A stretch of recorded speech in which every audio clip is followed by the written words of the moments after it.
Hi guys and welcome to another episode of The Turning Point. So, today, siguro hindi naman masyadong parang same as Turning Point yung treatment natin kasi yung kasama natin, nakasama na natin dito before. Walang iba kundi si Haji. O Hello Haji, guys. magpakilala ka. Ako nga pala si Haji guys. From Blacklist International. Yun. Bagong captain guys. Yun. Ayun nga isa sa mga pinakamainit na usap-usapan ngayon. No?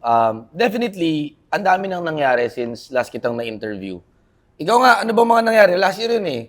Anong mga napagdaanan mo? Natalo tayo sa M4, hindi ka naglaro, nagpahinga ka, di ba? Siguro. Dami kong dami kong natutunan ngayon. Talaga. Pati rin sa sarili ko ganun. Sige, yun yung actually gusto kong puntahan eh. So, right after nating manalo ng World Championship, nanalo tayo ng S10, yung lahat ng mga yon. Let's start sa S10.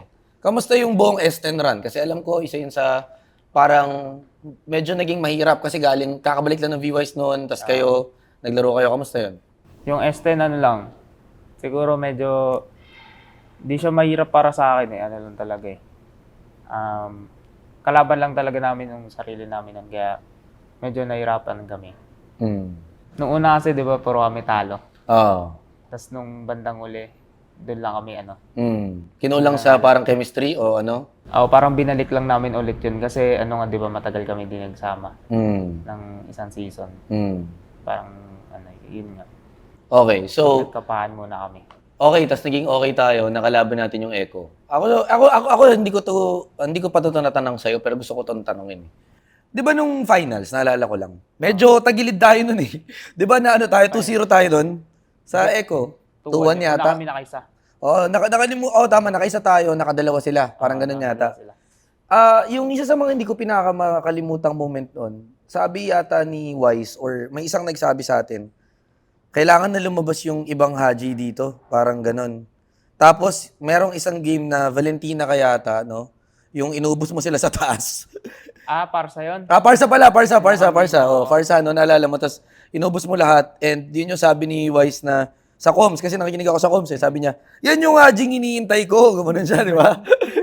Ayan mo nga yung moment na yun. Naalala mo ba nung yung game na yun mismo? Ko pa yun eh. Nangyari nun basta nagka-clash sa top lane. Tapos, ang ganda ng ultimate ko dun parang, saktong-sakto talaga. Na zone kay marksman nila, hindi nakahit. Tapos, napatay ko yung Esmeralda. Ayun, tapos sinabol ko yung Paramis para ma-amain niya.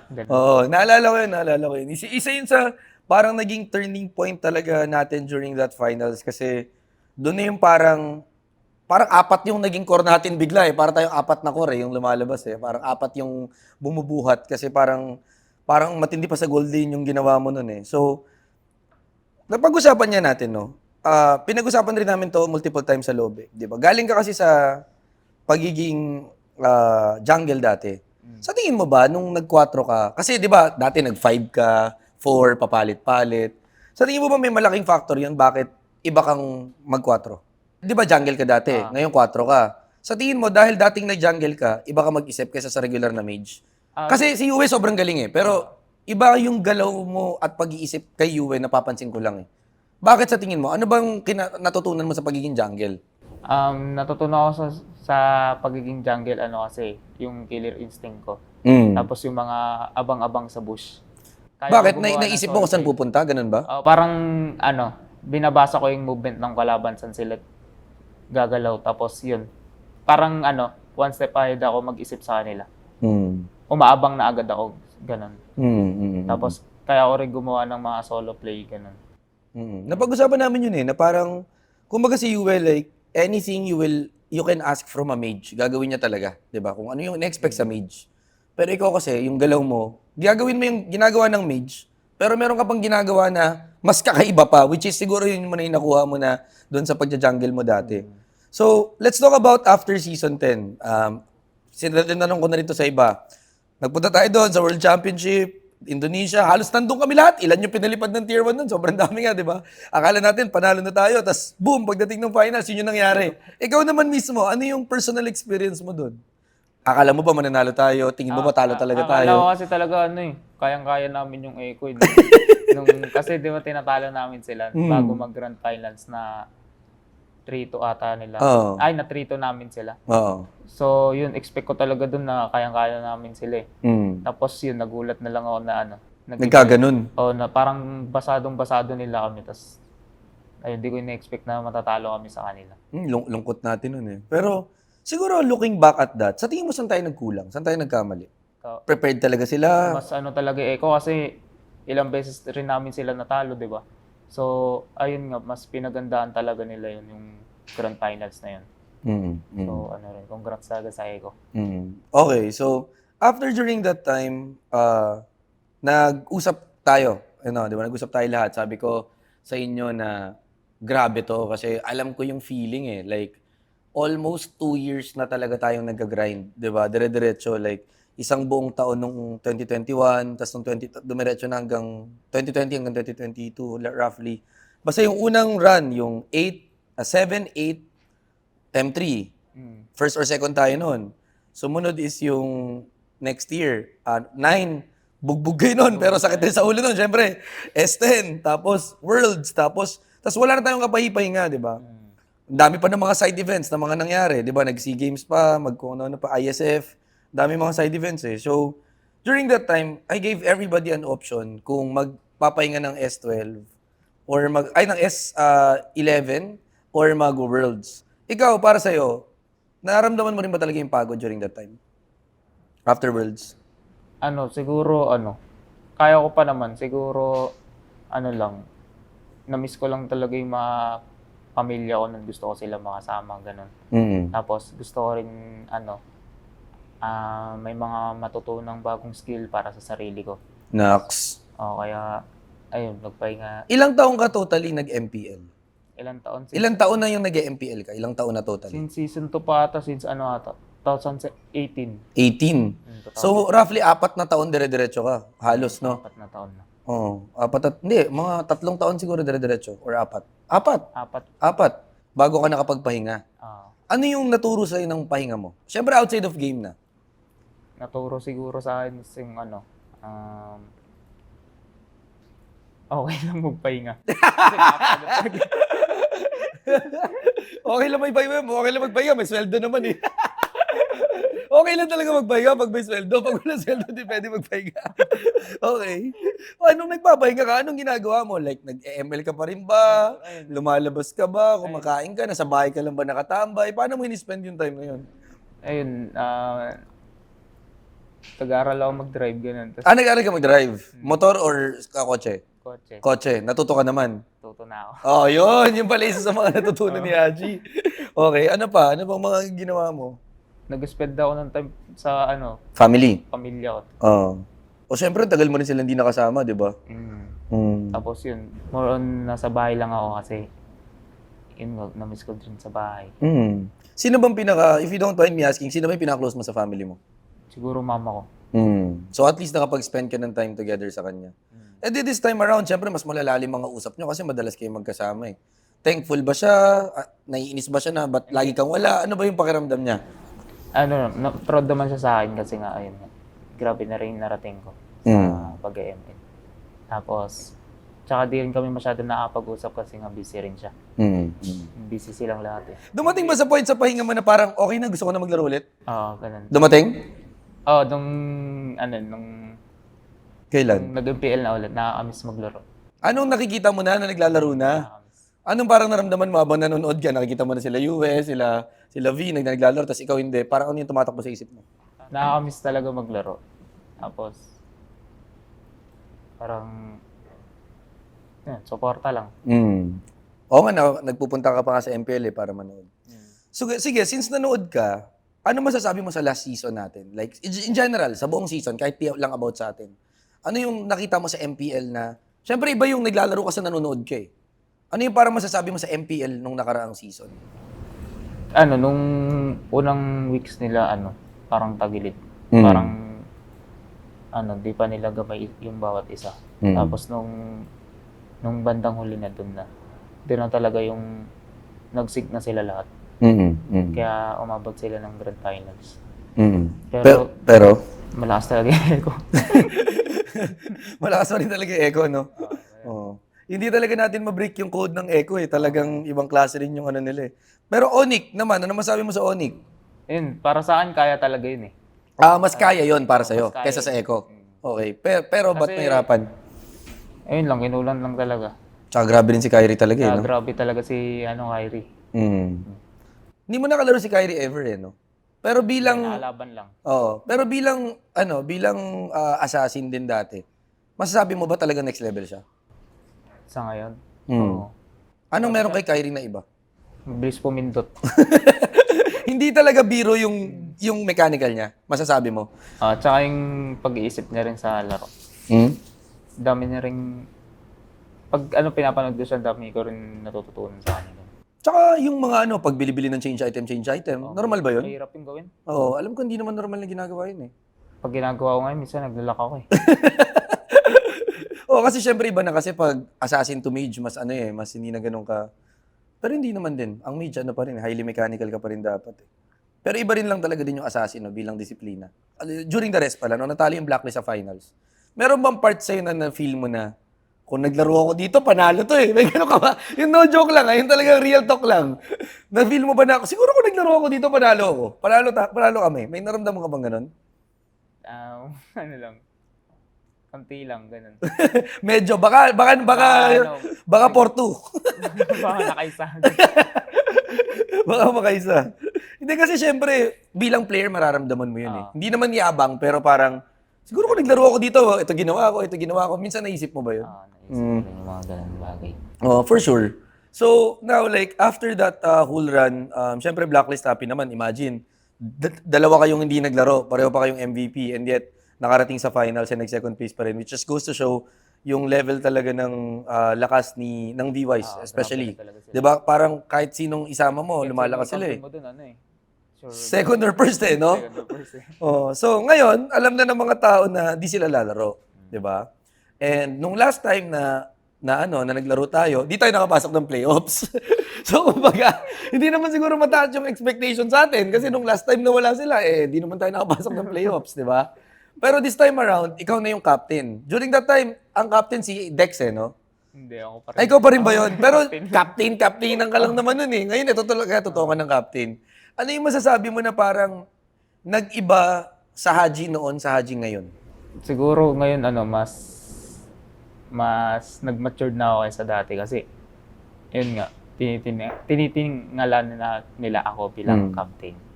So, ayun, mas kailangan ako yung mas disiplinado sa kanila.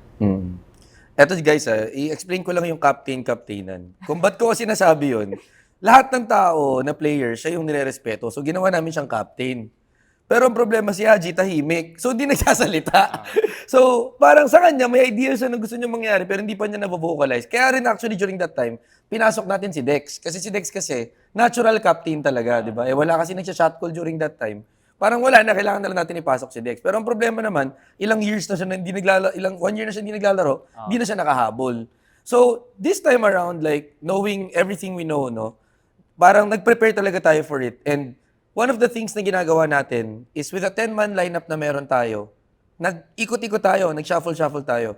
Before ka maging captain, parang nagkaroon din ng parang voting kung sino ang dapat maging captain. Alam mo ba kung ano naging resulta ng voting? Di mo alam? Hindi ko alam eh. Okay. So, kung di mo alam, halos walang hindi Haji ang pinili. So, ikaw daw talaga. Di ba? Ikaw daw talaga. Nagulat na ako eh. Ikaw talaga ang nararapat na captain para sa lahat. Halos lahat actually. Walang kahit isang hindi ikaw yung pinili. So, given na ikaw yung piniling captain ng lahat, chinek ko din naman. Kasi minsan baka naialang sila sa'yo eh. So, nanonood ako ng mga screams nyo eh. Ngayon, mas vocal ka na. Bakit? Ano nangyari? Ba't ka biglang naging vocal na tao sa laro? Kailangan talaga yun para sa team namin eh. Kasi kung yung captain nila hindi magiging ganun. So, yun kasi yung dapat sundin nila. Ganun. Buti at least na-take mo yung step na yun bilang tao. Sa tingin mo ba, yung pagre-rest mo, yung pag-reconnect sa family mo, like yung pagda-drive light, lahat ng yun, tingin mo, it gave you kind of like a step back para mag-grow din bilang tao, tas in turn, kaya ka rin, mas nag-mature, kaya ka rin mas vocal ngayon, tingin mo? O hindi? Hindi naman siguro. Siguro yung taon? Yung isang buong taon na lumipas? Siguro yung experience ko lang din siguro. Ayun. Oo. Ang dami ko rin ano na natutunan sa buong paglalaro ko ng pag-ML. So, kailangan ko rin talaga mag-improve as a player, hindi yung ano lang, wala akong kailangan may masabi ako ganun. Hindi yung tatahimik lang. Yan. Ngayon, naririnig na talaga kita eh. Like, sasabihin mo talaga, dito tayo, okay, sama tayo, ito kailangan natin mangyari. O pag tutulak tayo, hatake mo papunta dito. Naririnig na kita eh, na mas vocal ka na talaga. Dati kasi yung mindset ko pang ano lang. Yung sarili ko lang iniisip ko ganun. Yung kasi pag tahimik ako, nakapag-isip ako ng sarili kong galaw. So ngayon talaga parang binabasa ko na rin yung Galaw ng iba. Galaw ng iba mangyari sa mga pag ganun. Yung mga minsan problema sa nagiging captain, especially sa mga esports games, no? Pag nagiging captain sila, humihina sila individually. Sa mechanical. Ikaw ba? Parang di pa naman nangyayari sa yun. Sa tingin mo ba mangyayari sa yun? Nakakaramdam ka ba na parang pag iniisip mo lahat, humihina ka? Hindi naman siguro. Hindi naman siguro kasi andyan naman yung mga kapi ko eh. Parang hindi ko naman kailangan kasi may mga experience na rin kami. Lahat naman kami. Siguro kung yung kakampi mo, parang maraming rookie, baka humina ka. Pero, kumbaga si Edward, di mo naman na kailangang kontrolin, si Kel, di ba? Kahit naman sila Aul, kahit sila Yue, di ba? Na may experience na rin lahat. So, gets ko naman yun. So, let's talk about the 10-man lineup. Di pa tayo nakapag-finalize ng kung sino talaga yung 5 natin. Pero can you talk about the experience nung papalit-palit, pa-shuffle-shuffle? Anong pakiramdam nun? Ang pakiramdam para sa akin masaya siya kasi Parang Hunger Games? ano ba yun, pagpagalingan gano'n. Oo, kasi syempre, di ba? Kasi ang sinabi namin sa buong lineup, wala pang sure dito. Kahit si Haji, kahit si Kel, kahit si Edward. Basta lalaro lahat, tapos titingnan yung performance after. Lahat talaga gigil maglaro. Okay, so sa lahat ng mga nakakakampi mo para sa'yo, if you were to pick one teammate na talagang para sa'yo, eto talaga, talaga to? Matindi talaga to, kailangan kakampi ko to. Or pagkakampi ko siya, parang mas lamang kayo, sino yun? Mas kakampi ko siya. Pagkakampi mo siya, parang feeling mo mas malakas yung team nyo. Kasi umikot lahat di ba? Halos umikot yung lahat ng player, nakakampi mo eh. Sino yung parang pagkakampi mo, okay to, lamang kami dito kasi ito yung player. Siguro? Si Yue. Si Yue. Nagkakampi kayo isang beses, di ba? Nagkakampi kami ni Yue. Oo. Bakit? Ano masabi mo kay Yue? Anong meron sa kanya? Para sa akin, trip ko yung niya, yung paano siya maglaro. Aggressive din siya. Tas, yung positioning niya sa pag-mage, grabe rin talaga. Ang hirap niya rin hulihin eh. Oh, talaga? At least sobrang laking bagay na naman galing sa'yo bilang mage ka din, no? Grabe rin talaga si Yue. Okay. So, let's talk about going into the season. Captain ka na, hindi mo na natin re-reveal sino yung mga magiging kakampi mo. Ano expectation mo para sa sarili mo tsaka para sa team? Expectation sa sarili ko. Tingin mo ba kaya natin manalo? Tingin mo ba hindi tayo makapag-playoffs? Tingin ko, yung totoo lang, yung totoo lang. Siguro mahirapan kami ganun. This season. Sobrang mahirapan kami kasi grabe rin talaga yung mga ibang team ngayon eh. Grabe sila, nakikita ko sila sa social media, grabe sila mag-grind ka nun. Tapos, ayun, sa team. Ano ba sa team? Bago kasi. Bagong team eh. Ayun, bago. Bagong luma. Bagong luma. So, sa tingin mo mahirapan? Mahirapan talaga kami. Season. Tapos wala rin yung viewers. Ganun. Tama. Okay, so, sinong para sa'yo nakakatakot na kalaban? Nakakatakot. Para sa akin ngayon, nakakatakot siguro is Bren ata. Bren? Kasi yun nga. Ang dami rin nilang mga tournament nung nakaraan. Tapos nag-gold pa sila. Ako sa sa Omega ako natatakot eh. Sa Omega. Natatakot ako para kay Oheb eh. Paano naman? Tatrasnokan sila, hindi ko alam kung saan mapupunta yun eh. Pero mainit yun. Makakalaro natin yun eh. Exciting din yun. Tagal ko na rin hindi nakita yung na yun eh. Yung Oheb, Kelra na laban eh. So exciting din siguro. Nung Nakaraan. Ba yun, pag nakalaban natin, mainit din yun. So, anyway, siguro going into the final part of our conversation. Sa lahat ng na-achieve mo sa Blacklist after everything, like, ano naman yung parang masasabi mo sa lahat ng yon? Happy ka ba? Gutom ka pa ba? Gusto mo pa ba? Parang ano yung parang kasi syempre nakapagpahinga ka eh. Iba pag nakapagpahinga ka, maalala mo lahat eh. 'Di ba? Ano yung parang general na conclusion mo na dahil nangyari lahat ng to, ang nararamdaman ko ay Ang nararamdaman ko, siguro gusto ko pa rin talaga maglaro. Nung na-realize ko yun since nung nagpahinga ako. Talaga, gusto ko talaga tong ginagawa ko. Tsaka, syempre rin, para rin sa pera, ganun. Real talk lang, no? Real talk lang. Oo. Kasi sayang eh. Kumbaga, hindi Sayang naman every time opportunity kaya mo eh.